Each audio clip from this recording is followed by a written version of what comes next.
everybody. Welcome to Mix Your Energy. So, first podcast, and we're doing it with Storm Apple. Welcome. Thank you.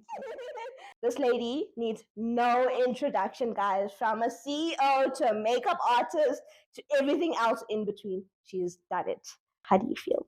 Yeah, thank you. Thank you for having me. Thank you for inviting me onto this podcast. I always love to get the opportunity to speak kind of about who I am and what I'm about and my business and my journey. And I love to kind of be in the space of this exciting, like, startup podcast space. I think it's such an exciting platform for people, gives everyone a voice. I'm excited to be here. So thanks for having me. Thank you for coming and for making the time. I know during the week is like one of the most hectic things ever, but also your weekends are jam-packed. Yeah. And I'm sure weekends you want to spend with your family and your little fur baby. Yeah. So the whole reason behind me messaging you and inviting you, you had a rant on Instagram about a specific brand. Let's not mention names. We're not trying to get sued on our first episode. But like, what exactly happened? So essentially, I was contacted by this brand. It turns out like after doing a lot of research and whatever, it was an agency that was managing this brand. So they emailed me on behalf of the brand, but they used the brand's email address, if that makes sense. So the brand contacted me and they offered me an entire paid campaign, and they agreed to the rates, they agreed to the terms and conditions, they agreed to what it would be about. And bear in mind, this is a big beauty brand in this country. So obviously, being a beauty brand, I jumped at the opportunity and I was like, absolutely, let's go, let's do it. As I say, they agreed to my rates. They were really happy to pay whatever my rate card said. And then all of a sudden, I got a message from the same email address that said, we just want to clarify, the client has asked why you have a gay flag next to your name. And I said, well, because I'm gay, I'm part of the community. I try to be as diplomatic as you possibly can be on the, I wasn't like I'm a raging lesbian. But yeah, they basically said, unfortunately, the brand's morals and the brand's morals and values don't align with what my choices, morals, and values are. So I kind of was like, okay, I took a step back. I was quite shocked at like the response.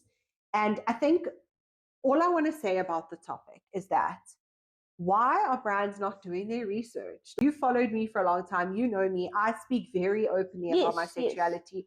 I speak about my girlfriend. She's on my feed right now without, kicking and screaming. She doesn't love doing it. But like, I'm very open about my sexuality. And previous relationships I've had, previous situations I've been in, I've been out for 11 years. It's not something I'm trying to hide. Exactly. My flag is there purely from an awareness perspective, so that brands and people know that when they're following me, that's part of what I represent. So I think what I want to say is that why are brands not doing their research? Why are agencies that are managing brands not researching influencers effectively before they're pitching them to the brand? Why even go that far if I'm already not a fit? And I think it comes down to the fact that they didn't actually know who I was and what I represented. They just saw the numbers on my Instagram and were like, we need to work with her. And that's disappointing. It's more disappointing that the fact is we're in 2024. This is part of us. This is part of everything. If you look on social media, it's everywhere. Exactly. People are supporting it so much that for a brand not to want to work with you is absolutely ridiculous. It's disgusting, in my opinion. And I think what's really unfortunate is the fact that it is a beauty brand, and what people tend to forget and tend to lack, I want to say, like, they lack understanding, and the fact that beauty is the one space that a lot of people get to express themselves. So what about young boys who are gay, who want to express themselves through makeup and hair and, dressing in drag and all of that? That's a big portion of your market in terms of makeup and beauty products. So why are you excluding that whole entire market? That's what I'm saying. It's ridiculous. I think my biggest issue with this campaign was that they have previously worked with gay men. So I think it's more specifically targeted at the fact that I'm a gay woman versus being a gay man. Maybe that's slightly different. And then the worst part about it is when I went onto social media to talk about what had happened, they threatened to sue me. So I have decided not to take it further, just from my own like sanity perspective, and I also don't want to get into these legal games battles, and like it's not worth it. But I felt the need to talk about it on social because I really want. There's a lot of agencies and there's a lot of brands that follow me. I want them to understand that they need to do their due diligence and they really need to research people beforehand. No, 100%. But yeah, no, I'm absolutely disgusted. I don't know the brand, guys, so please don't tell me what's the brand. Please don't. I don't And know. I'm not going to mention it if you DM me, so don't do that. And you have your own company as well. What? Yes.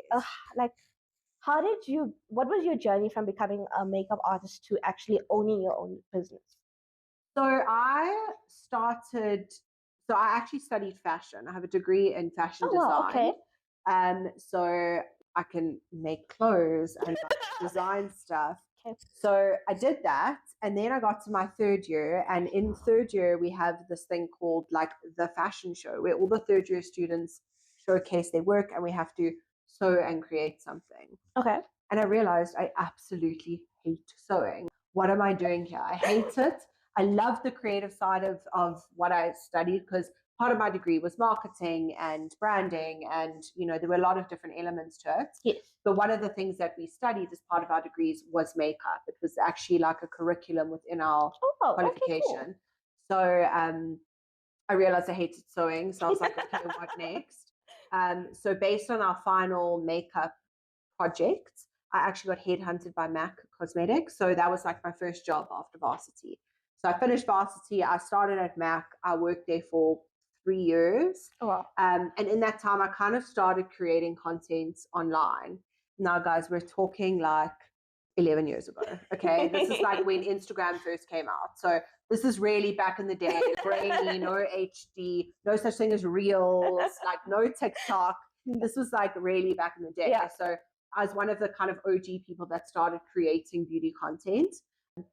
And I started creating it and building it. And slowly I realized that this is the space I wanted to go in. I wanted to be a business owner. That was always a passion of mine. My mom is an incredible entrepreneur, and I knew that I wanted to do something in that space and not take over her company. I wanted to start my own thing and run my own race.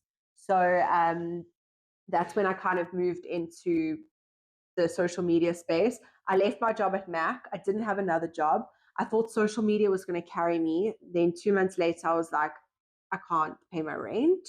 So I au paired.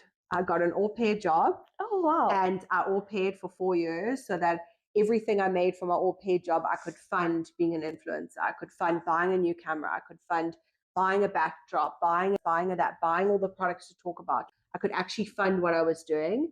And then only after that phase, I could go full time into the space. So it's a process. And I think people think it's so easy. Quit your full-time job, be an influencer. Oh, it's going to be so much.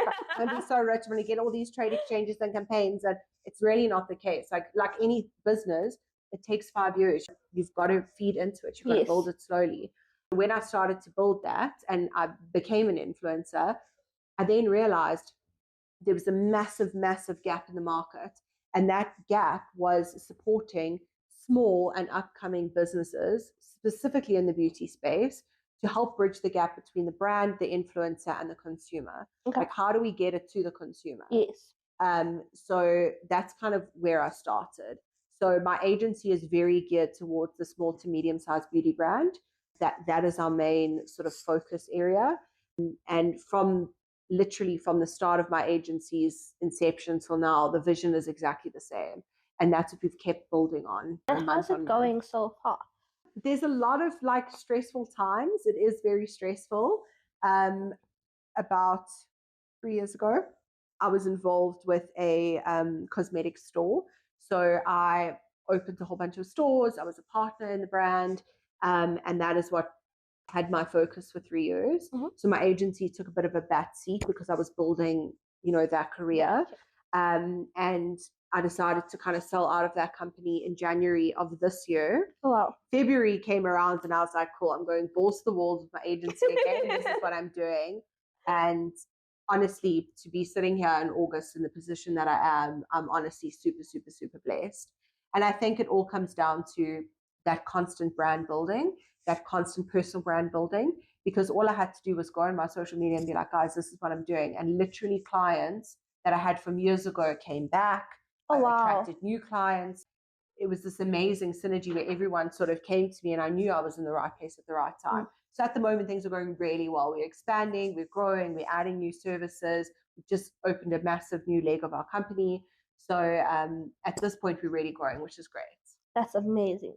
Oh my goodness. I don't want to cry, but that is amazing. I remember you had your own brand of makeup brushes at one point. Yes. That is years ago. That's when I started following. I was like, okay, cool. That is it. I was like an OG follower from back then. Oh, wow. Yeah, Thunder Cosmetics, we had a good run. I don't know, one day I still have the business registered. I pay every year for the name Thunder Cosmetics, but I think, I don't know, one day we might bring it back. I think you should. From the ashes. I don't know. I personally think you should. But even at the time, I remember we bought I think I bought 1,000 units and I was like, how am I going to move? I'll never forget it. At the time, okay, I was so broke. I lived in like a 1-bedroom apartment, had a little kitchenette and a bathroom. It was like a glorified maid's quarters. And then I had 1,000 units of makeup brushes in between that. Oh, wow. My coffee table became a box. Everything, there was just makeup brushes everywhere. And I was like, how am I going to move this? And yeah, in a year we sold all of them. So that was, and I think that was the first kind of amount of money I could put into starting my agency was from that. Yeah. So maybe one day Thunder will come back. Who knows? Proud to say I'm one of the OG followers. I do have a pack in my cupboard somewhere. Yay! I do. Oh my gosh, that's amazing. We just gotta keep that down. And how was it like coming out to your family and friends as a lesbian woman? I think so. To be 100% honest, I think a lot of stories are different. Yes. I had an amazing story. I was super, super, super lucky.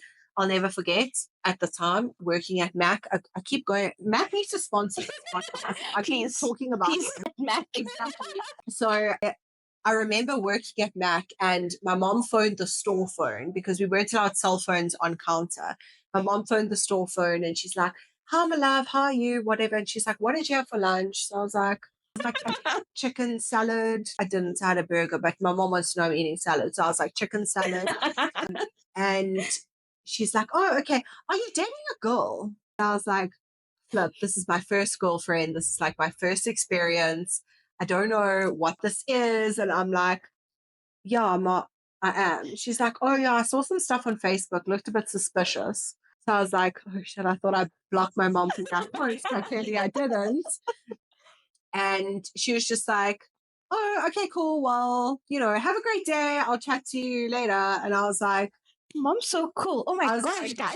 Cool. And then later that night, obviously I'm overthinking it the whole afternoon. Yes. Later that night, I phoned my mom and I'm like, I'm sorry that you had to find out that way. And she's like, I asked you. And I was like, yes. And she's like, were you honest with me? I was like, yeah. She's like, so then that's it. That's cool. Whatever. She's like, was that tough for you to tell me? And I was like, yeah. And she's like, cool, whatever. So I was very lucky. My dad took a little while to come around. My parents are divorced. Okay. So my dad took a little while to come around. But honestly, as a whole, my parents and my family, my immediate family have been absolutely amazing. I think where I've struggled more is from an online perspective or a business perspective than I have from like a family perspective. I've been very lucky. Yeah. And I know like you coming out and whatever the case may be, like surely it's impacted your business in some sort of way. The first question I asked, I was like, I need to know what happened here. Yes. This is interesting, like what happened. And surely it's impacted your whole business as a whole. Wow. So what I mentioned in the beginning of this video, that's the first time I've ever been like directly impacted where it's been very obvious. Yeah. So obviously I don't know people that choose not to work with me because I'm gay, because they don't reach out to me because I put it out there on purpose. So if they don't agree with it, they don't contact me. They don't reach out to me. They choose not to work with me. They choose, yeah. So that's why I've been intentional about it and intentional about speaking my truth and speaking my message. So when it comes to like it affecting my business, I don't 100% know how to answer that because I don't always know who's choosing not to work with me because I'm gay. But I'm 100% okay with that. I'm okay with it not working with people that choose not to work with me. because of that fact. So I think why I'm so loud and proud and out about it is because I want to keep reminding people of who they're working with. Like, I like to think that when you meet with me in person or you follow me on Instagram or you do business with me, it's the same person. Yes. I don't have a different facade. Yeah. You know what you're getting. You know, if you follow me, exactly the kind of personality I have, and it's a little bit wild, and it's a little bit red wine, and it's a bit perfect guy. So I think it has impacted my business. I think for very conservative communities that don't believe in that, I think it has impacted that. But that's okay, because that's not my clients and that's not my market, and I'm okay with it. You just go to some of your therapy sessions with you. I don't even go to therapy. I come to you for therapy because to be like not to affect you on that level. No, it doesn't.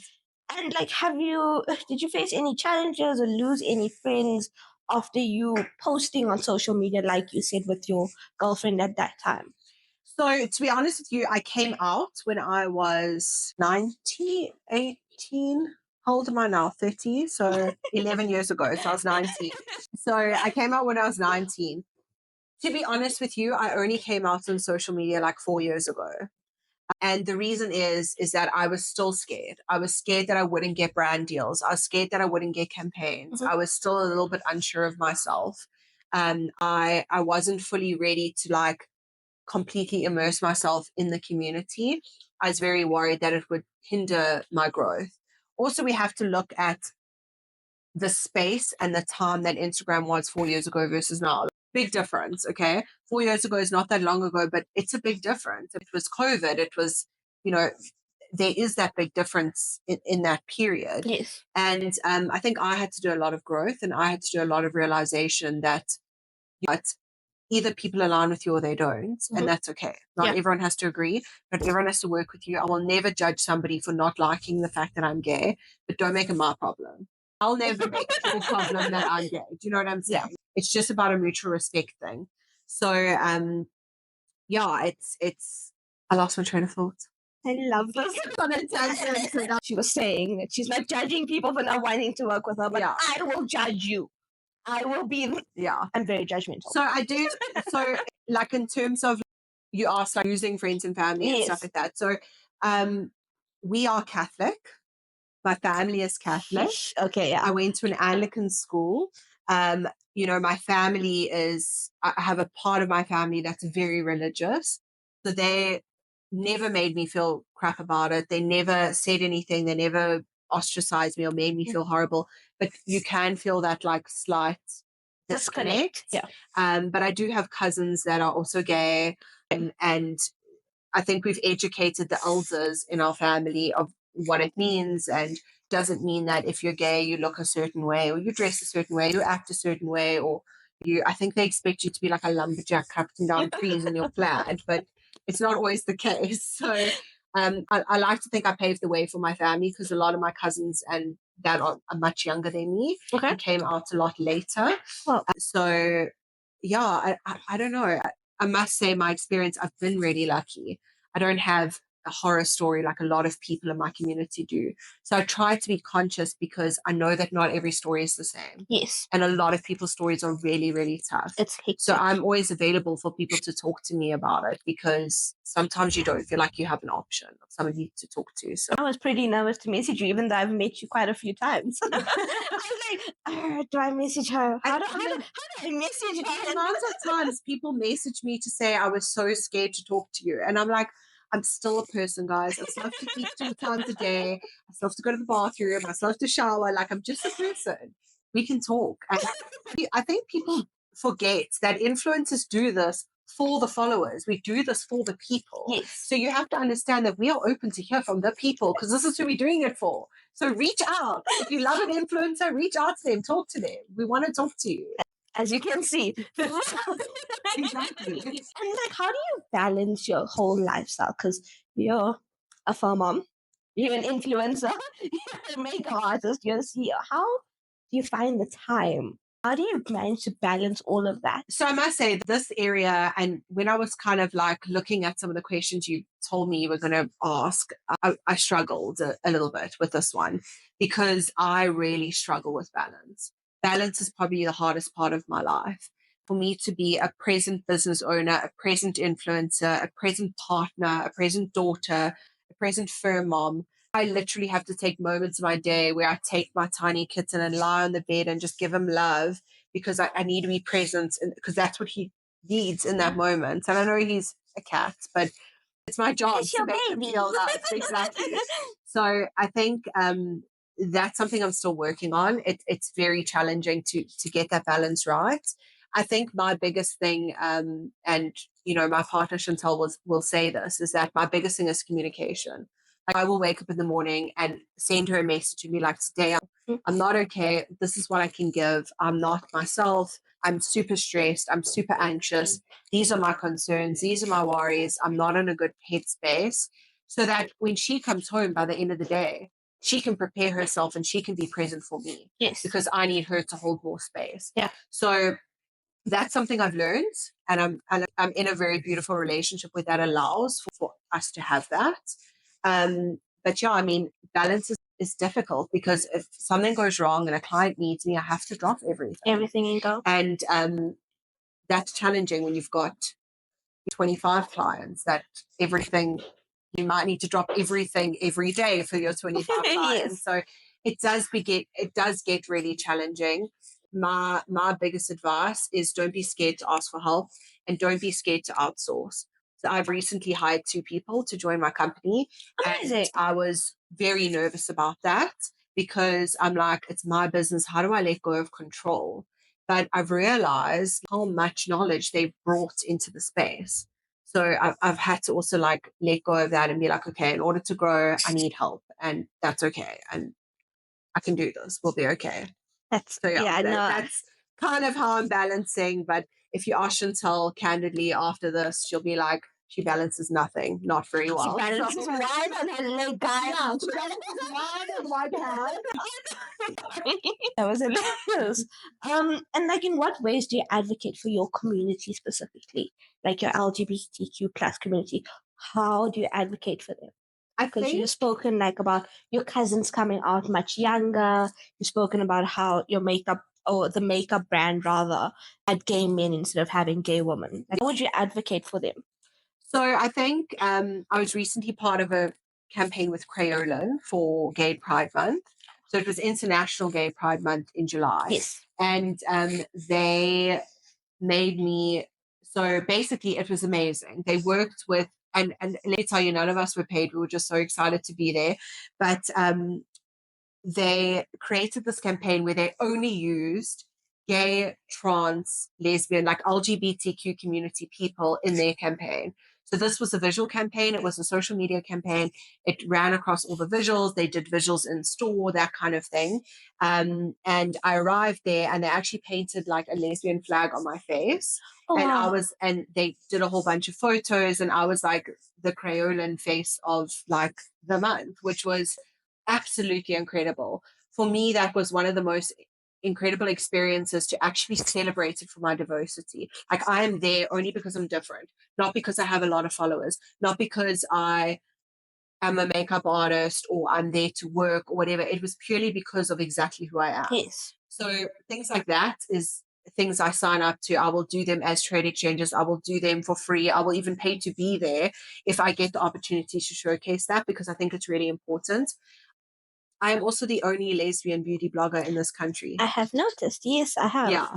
So I think that is really important to me to keep iterating that fact that I'm the only one in the space that does that. So it's important for me to keep talking about it. And you know what? If I lose out on a couple thousand random brand deals here and there, I don't care because my message is so much greater 100%. and so much bigger. Yes. So yeah. And like your future goals for your business and your personal brand, what are they? So definitely one of my big personal goals is a podcast. I take my hat off to you for having to do it and get out there, and it's all that you have, and well done. I really want to say that. But I would love to have a podcast where I actually interview a lot of my clients and I interview these small to medium sized beauty businesses that don't necessarily have a voice. So maybe it's a beautiful skincare brand with a great message, a beautiful looking brand they just don't have serious marketing budgets to put a massive campaign behind them, to pay, an agency to do all their stuff, but they get a bit of airtime and they want to share their story. Yes. So that's kind of where I want to take it. I also have dreams of doing like a really like uncandid, what it's really like being a business owner thing. So I'm kind of seeing like how we can weave that into something, but definitely a podcast. And then expansion. I really want to expand my brand. I really want to expand TBS Marketing. We've just brought on an incredible woman that I was telling you about earlier. Yes. And she is actually the head of our influencer management side of the business. So we want to grow in the space of actually creating campaigns by influencers for influencers. She's also a really big influencer. So she's bigger than me. She's way cooler than I am. I will say that right off the bat. It's going to be announced soon on social media, but she's going to be managing this side of the system where we actually just bridge that gap between brands and influencers and making sure campaigns align and they work and that kind of thing. So we're very excited about that. And then recently, I think I mentioned earlier, but I've just created a distribution leg of my business. So it's growing that. It's bringing more brands in. It's helping to bridge the gap between brands needing to pay a full-time rep to actually go out and sell their brand. Okay. Rather than working with me where you pay a really small fee and we get you into the right spaces. So we take the brands and take them into retailers and stuff like that. So I think main goals is expansion, is just keeping it growing, bringing people into the company. I'd love to get like a beautiful office.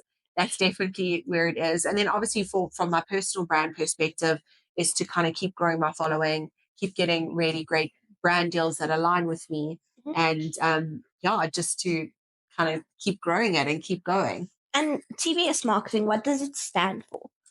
So the holding company and the registered company is called Taken by Storm. Wow. So that's Instagram handle is Taken by Storm. Taken by Storm has always been my thing. It's actually really funny. When I was 3 years old, I told my mom I'd have a business called Taken by Storm. And I forgot about it until one day I decided it was going to be called Taken by Storm. And my mom reminded me of that. So TBS, Taken by Storm, is a holding company. TBS Marketing is a byproduct of that. Okay. So essentially I did TBS Marketing because I didn't really want to put my name in it, because I didn't want people to feel like they were working with an individual. I wanted them to feel like they were working with more of a company and a kind of community than just a person. So that's TBS Marketing, and now TBS Marketing and Distribution. Oh, wow. That's amazing. Yeah. And I'm sure you get a lot of hate comments and negative comments on your social media. Excuse me. How do you deal with that? Like, I'm sure it gets you down. Your partner also has to deal with your mood at that time when you get these comments. I think, to be honest, because I've been doing this I've been in the space for nearly 10 years. I think in the beginning it was hard because people were like, oh my gosh, have you seen what Storm's doing on YouTube? Her video is so grainy, like it doesn't look good. Like, what the hell is she doing? Talking about makeup and whatever. Like in the beginning it was very hard and I struggled, hence why it took so much longer to come out online. But now, water off a duck's back. It doesn't affect me at all. I get a lot of hate comments to say like, more of them are about my weight fluctuation than it is about my sexuality, which is quite interesting. And I kind of just respond and I'm like, yeah, you're right. I'm such a fat ass. Oh my God, why are you still following me? And I often say things like that. And bullies don't actually know what to say back to that. Yeah, I often don't ever respond. Or if the message is really like hateful and derogatory, then I obviously block the person. Okay. I try not block anyone. Because you know what the reality is, if you're getting bullied online, guys, it's all engagement. It all helps. If you're an influencer, people are hating on you, it helps to count for engagement numbers. So they must keep messaging. That's how you stay motivated, I'm assuming. Exactly. It's just that it brings in more followers. I have to admit, though, the percentage of hate versus the percentage of love, it's like 1% hate. Wow. In this like sea of support and love. And some people follow me and they think I'm ridiculous and they hate my outfit and they think my hair shit and they hate the way I do my makeup and they're just talking about it amongst themselves. But that's fine. It days me because at the end of the day, this pays my bills. You have your job that pays your bills and that's fine. This pays all my bills. Everything I've ever built is because of social media and as a byproduct of social media. Every rand I've earned for the last 10 years is because of social media. So You can hate, it's fine. I need to. Keyboard warriors, we see you. But make sure when you're going to hate, you must comment, DM, and like my story, because then it really has impact, you know? Oh, I love this. Do you have like any questions for me or anything from your end before we end off? No, I think I really hope, like, my message I want to leave with you is, like, I really hope that you use the opportunity in the space of having this podcast to, you know, really diversify the people that you bring in, and obviously help to kind of, um, as much as you want to showcase people that inspire you. So, Yes. so that you can keep building your personal brand. And I think it's less a question more of advice. And my advice would be, it's super important to keep building your personal brand. So everything you do, make sure that you build that personal brand. You keep building this creative space that you're growing, and just keep doing that. You know what? If you get 5 views on one podcast, keep going. If you get 10 views on one, keep going. Like, it's all about consistency. It's all about accuracy and consistency. So if you can keep those two things up, like, keep it going, girl. And we're here to support you. Thank you. Like, Storm is one of my first guests on the actual podcast. And when I messaged her, like I mentioned earlier, guys, I was so scared that she wasn't going to respond or she wasn't going to remember me, like one of the two, because we had met previously before. So it was either one of the two, and she was so keen. And I was like, okay, cool. This is what we're doing in honor of ending off Women's Month. I think this is the perfect to end it off, or not really end it off, but the perfect person to have on my podcast to end off Women's Month. So what I want to just mention is, you know, in the female community, I don't even want to, it's not about gay, straight, bar, whatever your preference is. In the female community, there's so much competition. And I hate that. Yes. My motto, and I say this all the time to people I work with and, you know, competing agencies in the space, is that there is so much power in collaboration. If you cannot help somebody, don't hurt them. So either get on board with collaboration, do things like this. We've now all become friends, and it's great because, you know, you can keep calling on me for stuff, and, you know, I can say to you, I know, but this amazing space is her. So I'm like, you know, there's so much synergy, and it's always about collaboration over competition. Yes. So reach out to people. Don't be scared. If people don't want to work with you, that's fine. Move on to the next person. And that's why I was so excited to receive your DM, and I really appreciate you having me here. So thank you. Thank you for coming. Thank you for joining. Like, I'd love to have you one more time before everything else happens. Just so. Yeah. No recurring guest, obviously. Storm will be here through my 100 followers we hit. Exactly. Storm's gonna be here. We're gonna, each milestone we reach, Storm's here. So, you know, when we have this like big studio and you have like 100,000 followers and everyone's buying, you know, things, and you're being sponsored as a whatever, like, I'll be here and we'll do another one. I love it. And hopefully by then I'm rich that we're drinking like Cristal, you know. I have to be honest, I don't drink wine at all, but because you mentioned wine, I was like, fine, it is what it is. We'll drink it and we'll move along in life. It's really funny. So when, this is the last thing I'm going to say, but when my brand strategist redid my whole brand, like on a lot of the visuals, she had like this wine glass stain on like a lot of the pages and like stuff. And I was like, what is that? Like, that looks ridiculous. And she's like, Storm, that's who you are. And it was so true, because I always drink red wine. Like, red wine is my thing. And she's like, leopard print, red wine, red lipstick, that's you. Like, just accept it, own it. That's who you are. And I mean, even my girlfriend knows, like, red wine, red lipstick from the day she's met me. Like, that's like that. So, yeah. Man, thank you so much for joining. I really appreciate you taking out the time and coming here and just being my first guest and helping me through all my nerves. Storm's been there. So, guys, thank you so much for watching, and please like, comment, share it, subscribe, hit the little bell notification so you guys can get notified when we post up a new video. But yeah, thank you so much. And Storm, thank you once again for joining us. Pleasure. I appreciate it so much. I'm going to be, if you guys are watching this and you're on my socials, I'm going to post this to my Instagram as well. So make sure you're following the podcast. and you keep up to date with people they interview. And yeah, I'm excited to see where this goes. Thank you. It's just the start. Remember, we all start somewhere. I'm so excited to have been the first person. I wouldn't have had anyone else if I'm being completely honest. I mean, we've had wine, so